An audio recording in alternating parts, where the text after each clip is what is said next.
Hey, Scottie, thanks for the compliment. I appreciate it. Needed to hear it today. Um, I guess first question, just in general, how do you feel today went for you?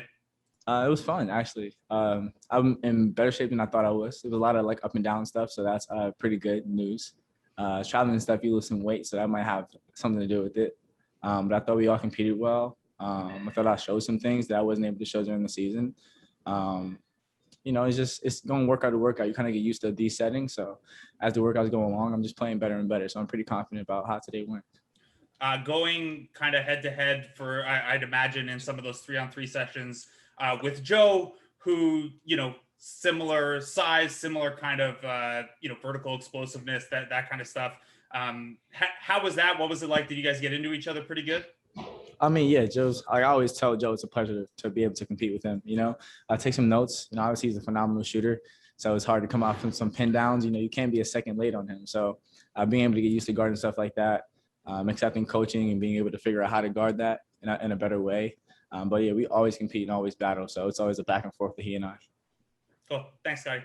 Absolutely. Thank you. We'll go to Ryan Wallstedt from the Toronto Sun. Hey, thanks for the time. How much you're known as a defensive-minded player? That's what most people say first about your game. The Raptors, I don't know how much you've seen them over the years, but they do some things differently defensively. How do you think you would fit in potentially to a team like this?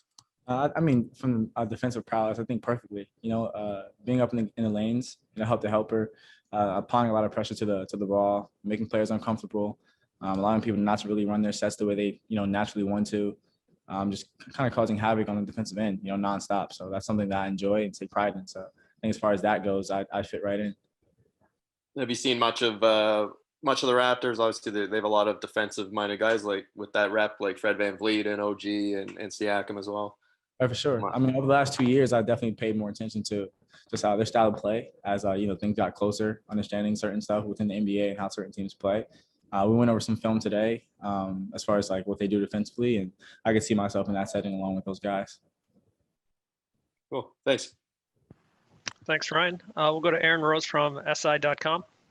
Hey, Scottie, thanks for doing this. You said you showed some things. I think you said you showed some things you didn't think you showed in college. What are those things?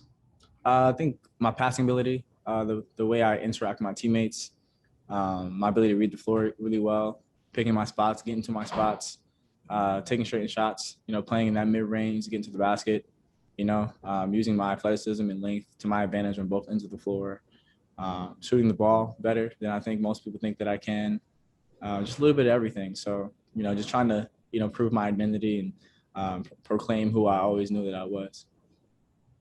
Why do you think you weren't able to show those things, I guess, to the level that you felt you could have in college?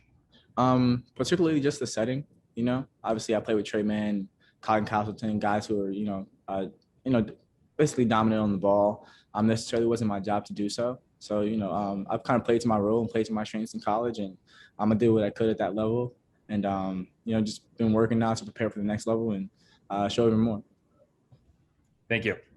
Absolutely.